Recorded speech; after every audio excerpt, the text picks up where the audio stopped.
ಸರ್ವನಾಶವಾಗಲಿ. ಪಂಡಿತಂದು ಯಾವಾಗಿಂದ ಹೊರಟಿದ್ದಾನೋ ತಿನ್ನುತ್ತಾನೆ ಇದ್ದಾನೆ.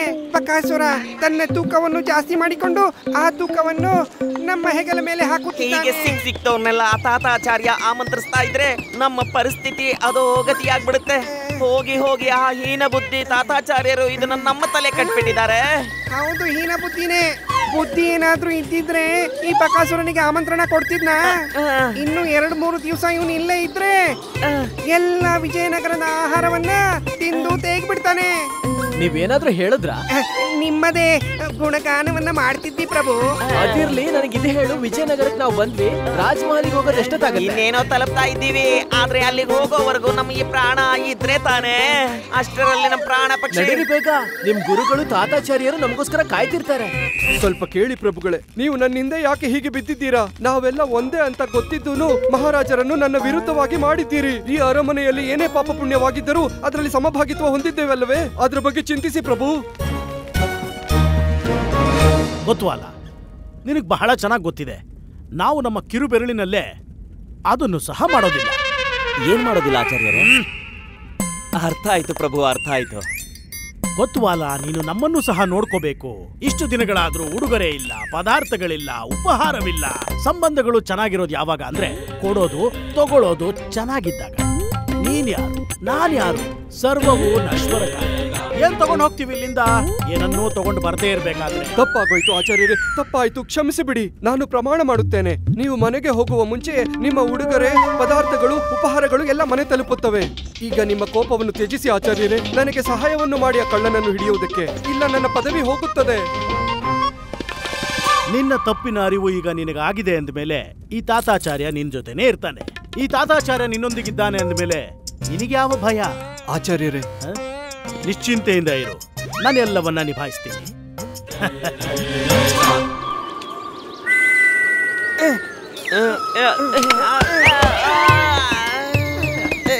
ರಾಜಮಹಲ್ ಬಂತ ಏನು? ಇನ್ನ 4 ಹೆಜ್ಜೆ ಇದೆ ಪ್ರಭು. ಇನ್ನೇನ್ ಬಂದೇ ಬಿಡ್ತೋ ನೋಡಿ.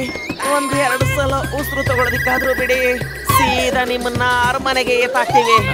ನಾವು ನಿಮ್ಮನ್ನ ಅಲ್ಲಿ ಬಿಟ್ಟು ಸೀದಾ ಸ್ಮಶಾನಕ್ಕೆ ಹೋಗ್ತೀವಿ. ನಮ್ಮ ಪರಿಸ್ಥಿತಿ ಅಲ್ಲಿಗೆ ಹೋಗೋ ತರ ಆಗಿದೆಯಲ್ಲ ಮಹೋದಯ.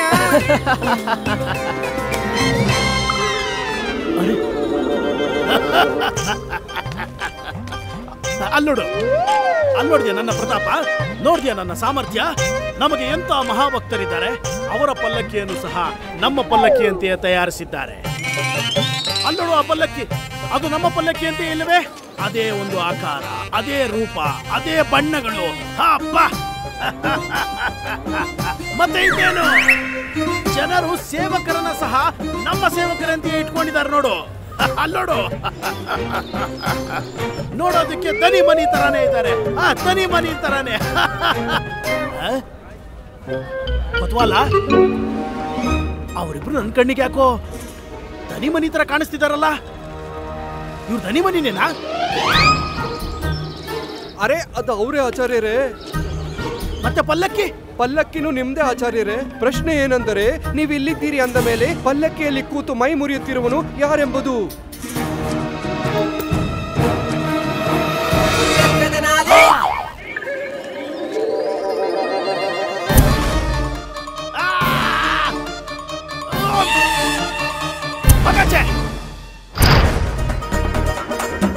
ಇವನು ಅದೇ ಉತ್ತಂಡ ಪಂಡಿತ. ಇವರನ್ನೇ ನಾವು ತೆನಾಲಿಯಲ್ಲಿ ಭೇಟಿ ಮಾಡಿದ್ದು. ಹೇ ದುಷ್ಟ, ನಿಲ್ಲು! ಹೇ ಪಾಪಿ, ನೀಚ, ಅಲ್ಲೇ ಇರೋ! ಅರೆ ಆಚಾರ್ಯರೇ, ಏನು ಮಾಡ್ತಿದ್ದೀರಿ? ನಿಮ್ಮ ಕೂಗು ಅಲ್ಲಿವರೆಗೆ ತಲುಪುವುದಿಲ್ಲ. ನಿಮ್ಮ ಕಂಠವನ್ನು ಹಾಳು ಮಾಡಿ. ನನ್ನ ಕೂಗು ಹೋಗ್ತಾ ಇದ್ರೇನು? ನಾನು ಹೋಗ್ಬೋದಲ್ಲ.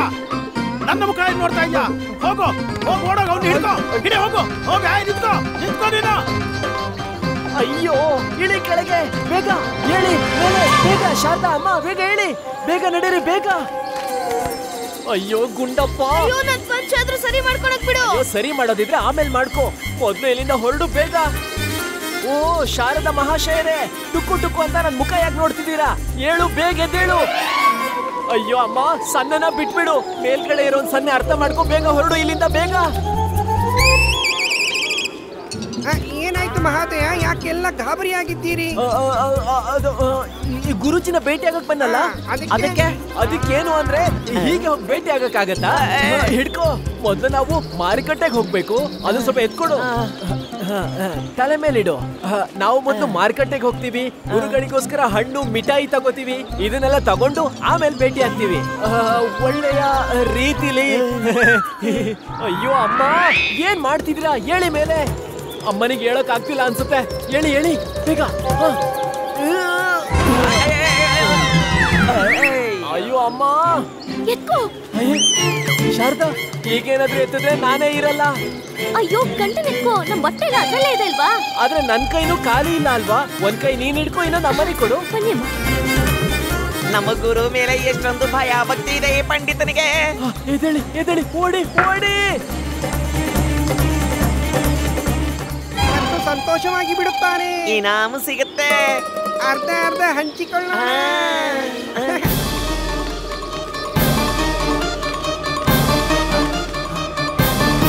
ಎಲ್ಲೋದ ಪಂಡಿತ? ಇಲ್ಲೇ ಇದ್ದಾನೆ ಪ್ರಭು. ಎಲ್ಲೇ ಎಲ್ಲೇ? ನಿಮ್ಮ ಮುಂದೆ ನಿಂತಿದ್ದಾನಲ್ಲ. ಎಲ್ಲೇ?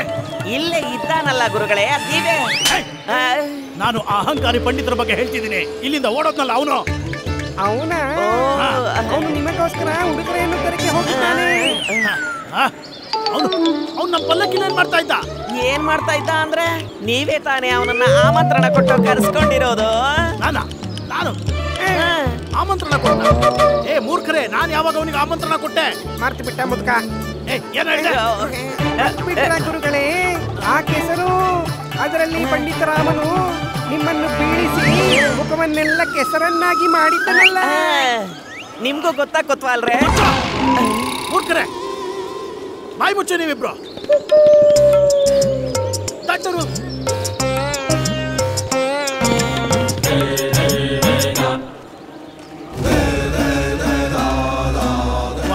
ಗುರುಗಳೇ, ಬಾಯ್. ಕಳ್ಳ ಬೇಕಲ್ವಾ ನಿನಗೆ? ಹೌದು ಆಚಾರ್ಯರೇ. ಕಳ್ಳ ಸಿಕ್ಕದ ಅಂತ ಅನ್ಕೋ. ಸಿಕ್ಬಿಟ್ನಾ? ಎಲ್ಲಿದ್ದಾನೆ?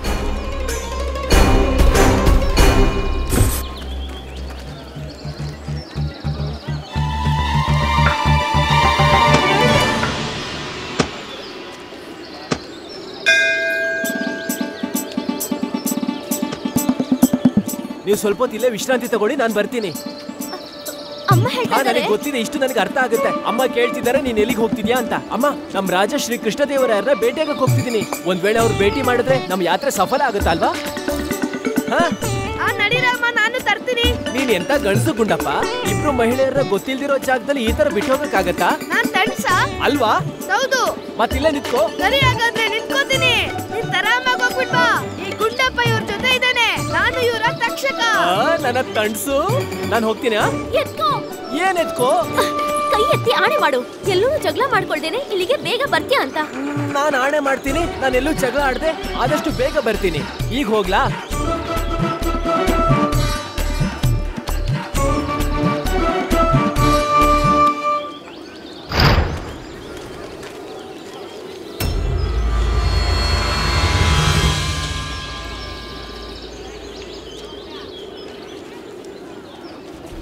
ಎಲ್ಲಿ ಹೋಗ್ತಾ ಇದ್ಯಾ? ಆ ದುಷ್ಟ ಕಳ್ಳನನ್ನು ಹಿಡಿಯೋದಕ್ಕೆ ಪಂಡಿತರೆ.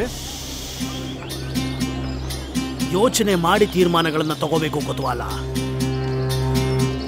ಕೋಪದಲ್ಲಿ ಕೆಲವು ನಿರ್ಧಾರಗಳನ್ನ ತಗೊಂಡ್ರೆ ಆ ಬಾಣಗಳು ನಮಗೆ ವಾಪಸ್ ತಿರುಗುತ್ತದೆ. ಅರ್ಥ ಆಯ್ತಾ ಇಲ್ವಾ? ಅರ್ಥವಾಗ್ಲಿಲ್ಲ ಗುರುಗಳೇ. ಕೊತ್ವಾಲ, ನೀನು ಇಷ್ಟು ಅರ್ಥ ಆಗಲ್ವಾ? ಅವನ ಮೇಲೆ ಆರೋಪ ಮಾಡಬೇಕು ಅಂದ್ರೆ ಅವನೇ ಒಪ್ಕೊಳ್ಳೋ ಹಾಗೆ ಮಾಡಬೇಕು. ಈಗ ಅರ್ಥ ಆಯ್ತು ಗುರುಗಳೇ. ಹೋಗು ಮತ್ತೆ. ಓಪಣ್ಣ ಬಾ.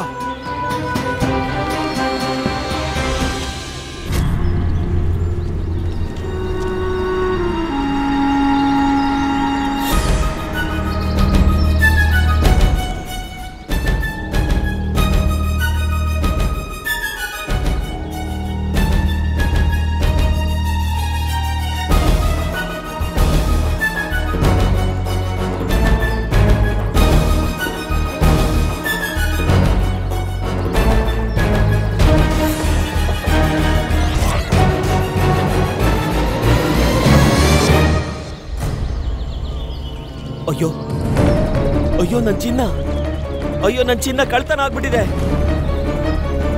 ಅಯ್ಯೋ, ಯಾರಾದ್ರೂ ಹೋಗಿ ಕೊತ್ವಾಲ್ರಿಗೆ ಹೇಳಿ ನನ್ ಚಿನ್ನ ಕಳುವಾಗ್ಬಿಟ್ಟಿದೆ.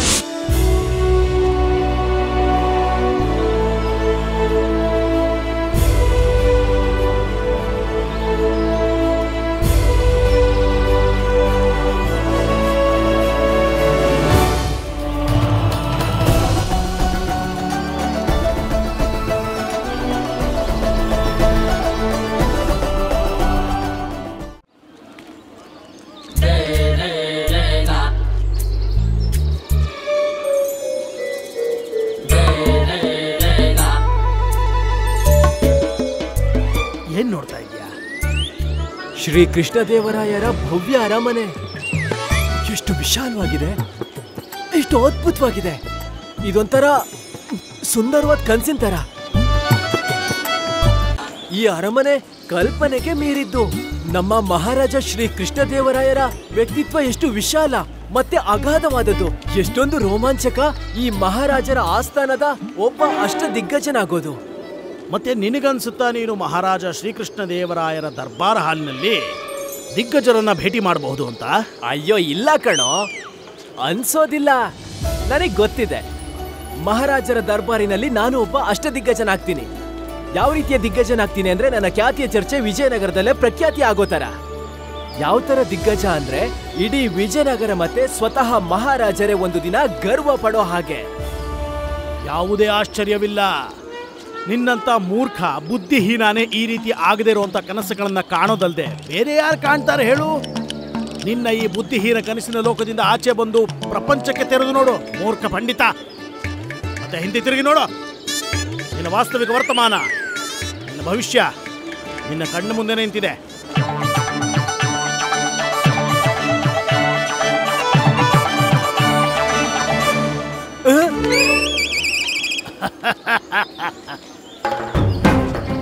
ನೀನಾಗ್ತೀಯಾ ಮಹಾರಾಜ ಶ್ರೀಕೃಷ್ಣ ದೇವರಾಯರ ಅರಮನೆಯಲ್ಲಿ ಸರ್ವಶ್ರೇಷ್ಠ, ಎಲ್ಲರಿಗಿಂತ ಮಹತ್ವಪೂರ್ಣ ದಿಗ್ಗಜನಾಗ್ತೀಯ ನೀನು ಮಹಾರಾಜ ಶ್ರೀಕೃಷ್ಣ ದೇವರಾಯರ ಅರಮನೆಗಲ್ಲ, ಅವರ ಚಪ್ಪಲಿಗಿಂತ ಕೀಳು ಮಟ್ಟದಲ್ಲಿದೆಯಾ? ಮತ್ತೆ ಎಲ್ಲದಕ್ಕಿಂತ ದೊಡ್ಡ ಪ್ರಶ್ನೆ ಇದು, ನೀನಿದನ್ನೆಲ್ಲ ಯಾವಾಗ ಮಾಡ್ತೀಯ? ನಿನ್ನ ಹತ್ರ ಅಷ್ಟು ಸಮಯ ಎಲ್ಲಿದೆ? ನಿನ್ನ ಹಿಂದಿನ ಕಾಲ, ವರ್ತಮಾನ ಮತ್ತು ಭವಿಷ್ಯ ಎಲ್ಲವೂ ಇಲ್ಲಿಗೆ ಸಮಾಪ್ತಿ.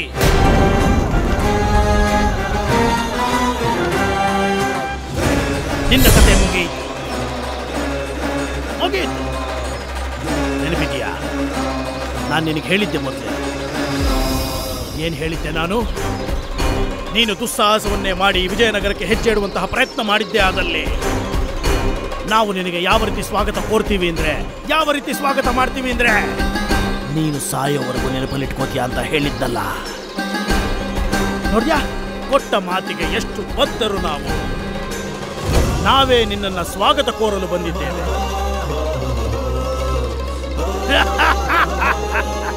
ಇವನು ಮಾಡಿರೋ ತಪ್ಪಿಗೆ ಇವನನ್ನ ಬಂಧಿಸಿ ಕೊತ್ವಾಲ.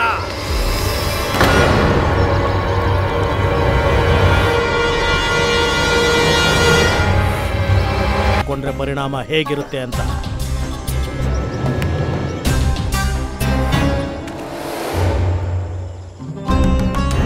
ಆ ಮರದ ನೆರಳು ಕಾಣ್ತಾ ಇದೆಯಾ ನಿನಗೆ? ಆ ಮರದ ನೆರಳು ಆ ಚಿಕ್ಕ ಬಂಡೆಯ ಮೇಲೆ ಬಿದ್ದಾಗ ನಿನ್ನ ಕಿವಿಗೊಂದು ದೊಡ್ಡ ಶಬ್ದ ಕೇಳುತ್ತೆ. ಈ ಭೂಮಿ ಕಂಪಿಸುತ್ತೆ. ಮತ್ತೆ ಇಲ್ಲಿಗೆ ಒಂದು ಆನೆಗಳ ವಿಶಾಲವಾದ ದಂಡು ಬರುತ್ತವೆ. ಅವು ನಿನ್ನ ತಲೆಯನ್ನ ತುಳಿದು ಹಾಕುತ್ತವೆ. ಮತ್ತೆ ನಿನ್ನನ್ನು ಚಟ್ನಿ ಮಾಡಿ ಅವು ಇಲ್ಲಿಂದ ಹೊರಡುತ್ತವೆ. ಈಗ ನಿನ್ನ ಈಶ್ವರನ ಸ್ಮರಣೆ ಮಾಡು ರಾಮ. ನಿನ್ನ ಮೃತ್ಯು ಈಗ ನಿಶ್ಚಿತ. ಮತ್ತೆ ನಿನ್ನ ಈ ನಿಶ್ಚಿತ ಮೃತ್ಯುವಿನಿಂದ ಆ ಭಗವಂತನು ನಿನ್ನ ಕಾಪಾಡಕ್ಕಾಗಲ್ಲ. ಮತ್ತೆ ಕೇಳು, ಮುಂದಿನ ಜನ್ಮದಲ್ಲಿ ಮರೆತೂ ಸಹ ನಮ್ಮನ್ನ ಭೇಟಿ ಮಾಡಬೇಡ. ಇಲ್ಲವಾದಲ್ಲಿ ನಿನಗೆ ಭಯಂಕರವಾದಂತ ಮೃತ್ಯುವನ್ನ ಕೊಡ್ತೇನೆ ನಾನು. ನೀನು ಸಾಯ್ತೀಯ ರಾಮ, ನೀನು ಅಗತ್ಯವಾಗಿ ಸಾಯ್ತೀಯ. ಈ ತರನಾದ್ರೂ ನನ್ನ ನಾಮಸ್ಮರಣೆ ಮಾಡಿ ಹೋಗಿ ಆಚಾರ್ಯರೇ, ನಿಮ್ಮ ಮೋಕ್ಷ ನಿಶ್ಚಿತ. ರಾಮ ರಾಮ ರಾಮ.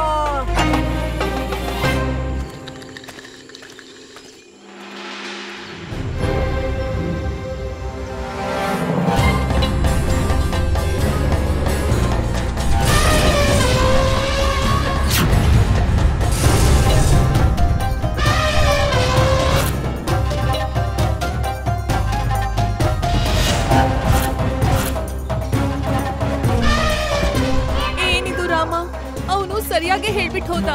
ಈಗ ನಮ್ಮನ್ನ ಈ ಸಾವಿನಿಂದ ಯಾರೂ ತಪ್ಸಕ್ಕಾಗಲ್ಲ, ದೇವ್ರು ಕಾಪಾಡಕ್ಕಾಗಲ್ಲ. ಜೈ ಜೈ ರಾಮ್ ಸೀತಾರಾಮ್, ಜೈ ಜೈ ರಾಮ್ ಸೀತಾರಾಮ್.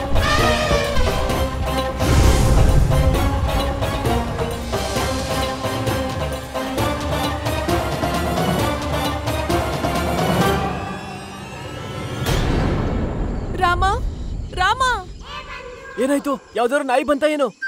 ನಾಯಿನಾ? ಹಾ, ಇಂಥ ಸಮಯದಲ್ಲಿ ಇಲ್ಲಿ ಜಾಸ್ತಿ ಬರೋದು ನಾಯಿಗಳೇ ಅಲ್ವಾ? ನನ್ನನ್ನ ಮಕಡೆ ಹಾಕಿರೋ ಮಡಕೆ ಅನ್ಕೊಂಡು 2 ನಾಯಿಗಳು ಬಂದು ಜಲಾಭಿಷೇಕ ಮಾಡ್ಕೊಂಡು ಹೋಗ್ಬಿಟ್ರೆ. ಅಯ್ಯೋ ದೇವ್ರೆ, ಎಲ್ಲಿ ಸಿಕ್ಕಾಕ್ಸ್ಬಿಟ್ಟಿದ್ಯಾ ನೀನು ನಮ್ಮನ್ನ? ಎಂಥ ಮನುಷ್ಯನಿಗೆ ಜುಟ್ಟಾಗಿ ಕಳ್ಸಿದ್ಯಲ್ಲ ನನ್ನನ್ನ. ಈ ಸೋಂಬೇರಿ ಏನು ಮಾಡೋದಿಲ್ಲ.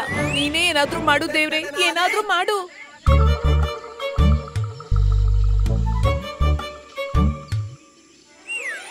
ನಮ್ ಮಾತಿನ ಈಶ್ವರ ಅಂತ ಕೇಳಿಸ್ಕೊಬಿಟ್ಟೆ ಬಂದು ಬದುಕೊಂಡೆ ನೀನು. ಬದುಕೊಂಡ? ಹೇಗೆ? ಈಗ ಸ್ವಲ್ಪ ಸುಮ್ಮನೆ ಇರ್ತೀಯಾ? ನೋಡು ಏನಾಗತ್ತೆ ಅಂತ. ತಂತ್ರಂ ಮಂತ್ರಂ ತೋಲಾ ದೃಷ್ಟಿ ಧೂಮ್ ದಡಾಮ್ ಧೂಮ್ ಧೂಮ್ ಸೀದಾಗು ಸೀದಾಗು ಸೀದಾಗು. ಮಹಾಶಯರೇ, ನೀವ್ ಹೇಗಿದ್ರು ನಿಂತಿದ್ದೀರಾ, ಸ್ವಲ್ಪ ಮೂಕೆರ್ದು ಹೋಗ್ತೀರಾ?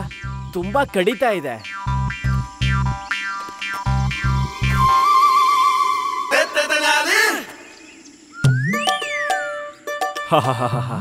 ಧನ್ಯವಾದ ಧನ್ಯವಾದ.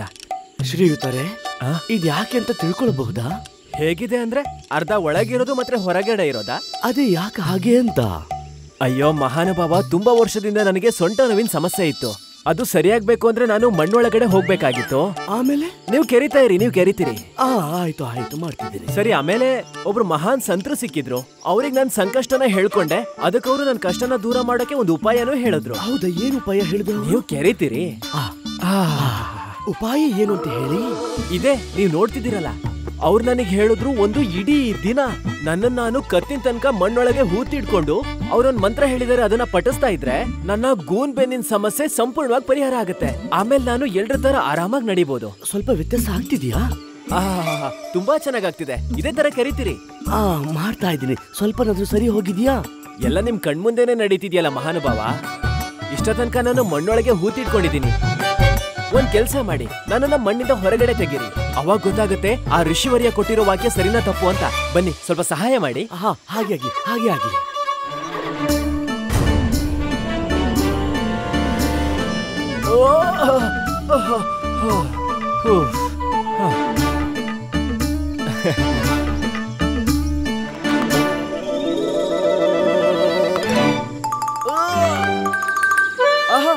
ಆಹಾ, ಇಲ್ಲೋಡಿ, ನನ್ ಗೂನ್ ಬೆನ್ನು ಸರಿ ಆಯ್ತು.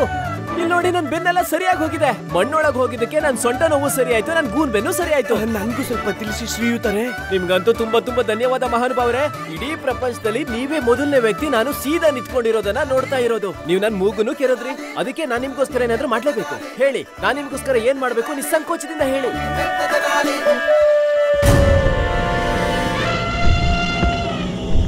ಮತ್ತಿನ್ನೇನು? ಬೇಗ ಹೊರಡು, ಹೊರಡು ರಾಮ.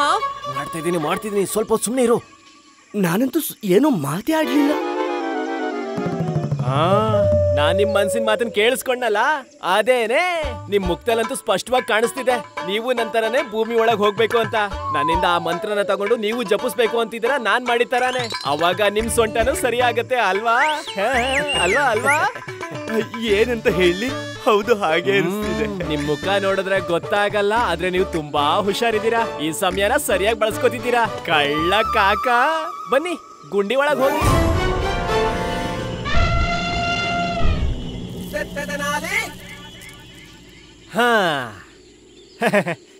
ಹೇಗನ್ನಿಸ್ತಿದೆ? ಚೆನ್ನಾಗನ್ನಿಸ್ತಿದೆ. ತಣ್ಣಗಾಗ್ತಿದೆ. ನನ್ ಸೊಂಟನು ಸರಿ ಆಗ್ಬಿಟ್ರೆ ಸಾಕು. ಆಗ ನಾನು ಚೆನ್ನಾಗಿ ನಡಿಬಹುದು. ನಿಮ್ಗೆ ತುಂಬಾ ತುಂಬಾ ಧನ್ಯವಾದಗಳು. ಅಯ್ಯೋ ಇಲ್ಲ, ಧನ್ಯವಾದ ಹೇಗೆ? ನಿಮ್ ಭಾಗ್ಯ ಅದು. ಅಷ್ಟಕ್ಕೂ ನಿಮ್ ಹೆಸರೇನು? ಸಿದ್ದಪ್ಪ. ಆಗತ್ತೆ. ಹೆಸರಿಟ್ಟಾಗ ಅಪ್ಪ ಅಮ್ಮನಿಗೆ ಗೊತ್ತಿರುತ್ತಾ ನಿಂಗೆ ಹೀಗಾಗತ್ತೆ ಅಂತ? ಈ ತರ ಪ್ರಭಾವ ಬೀರುತ್ತಾ ಅಂತ? ಆಗತ್ತೆ. ನೀವ್ ಎಲ್ಲಿ ಉಳ್ಕೊಂಡಿರೋದು? ಸರೋವರ ನಗರ.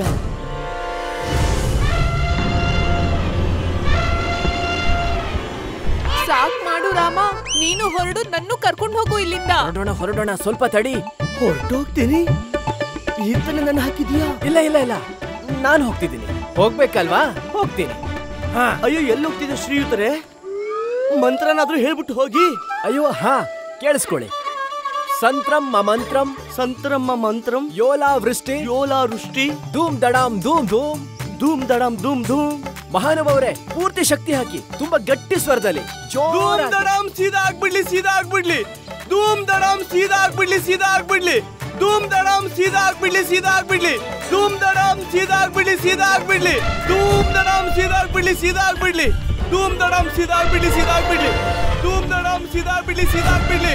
ಧೂಮ್ ದಡಾಮ್ ಸೀದಾ ಆಗ್ಬಿಡ್ಲಿ, ಸೀದಾ ಆಗ್ಬಿಡ್ಲಿ.